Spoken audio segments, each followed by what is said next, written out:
Hello everyone, it's Shane Kanto, your Wasteland reviewer, and I'm here to review Borat Subsequent MovieFilm, or Borat Subsequent MovieFilm, Delivery of Prodigious Bribe to American Regime for Make Benefit Once Glorious Nation of Kazakhstan. Original title, I saw that come out and then they quickly just shortened it to Subsequent MovieFilm. This happened in secret. And now looking back the past 8 months and seeing all those random things with Sacha Baron Cohen popping up into stuff, like him getting thrown out of a Pence rally, I'm just like, why? And then it makes so much sense now. It was for Borat.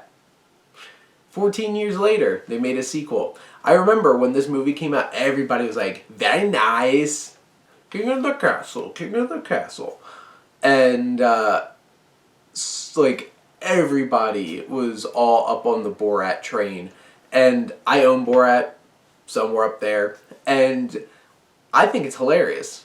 And I didn't know what to expect from this. Long gestating, especially,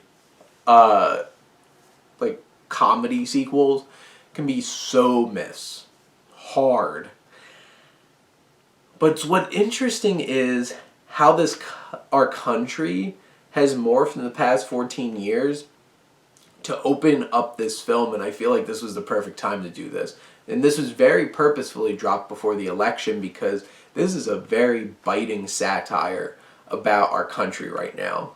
And the discrimination and the hate going on, how we respond to COVID, and a lot of these things, it's really hitting close to home. But the thing is, I couldn't help but laugh whole entire time. I laughed so much watching this movie, from even just the small little silly gags of references to the first film, or just his obnoxious caricature of this Borat character, and then especially with the introduction of his daughter, played by Maria Bakalova, who is absolutely great in this film, hilarious. She is just as funny as Sacha Baron Cohen, who, of course, is absolutely hilarious as Borat. Some of these moments that they have staged here are so uncomfortable.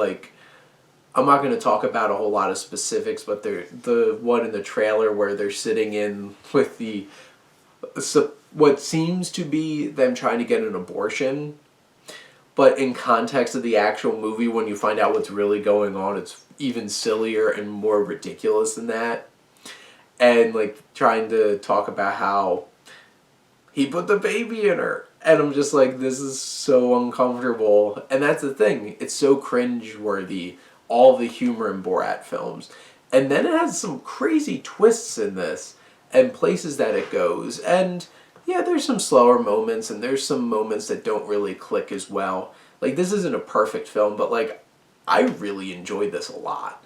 And I laughed more than most movies I have in years, honestly. It's a really funny movie, and it takes a hard look at a lot of different things. Like I mentioned, COVID, our political system, just how Americans feel so comfortable spewing hateful things so easily. And I respect Sacha Baron Cohen for putting himself out there, because there's some moments that look pretty dangerous for him to be doing some of this stuff in. But, and some of the gags are a little too much, but in the end, this is a hilarious, really biting, much more meaningful film than the first film. I feel like this has a much stronger message behind it, and the combination of Baron Cohen and Bakalova, hilarious duo, and I want to see more of them. Just maybe not waiting 14 years, but you never know. But those are my thoughts on Borat Subsequent MovieFilm. Let me know what you think, and let's talk some movies. But thank you as always for tuning in and supporting your Wasteland reviewer.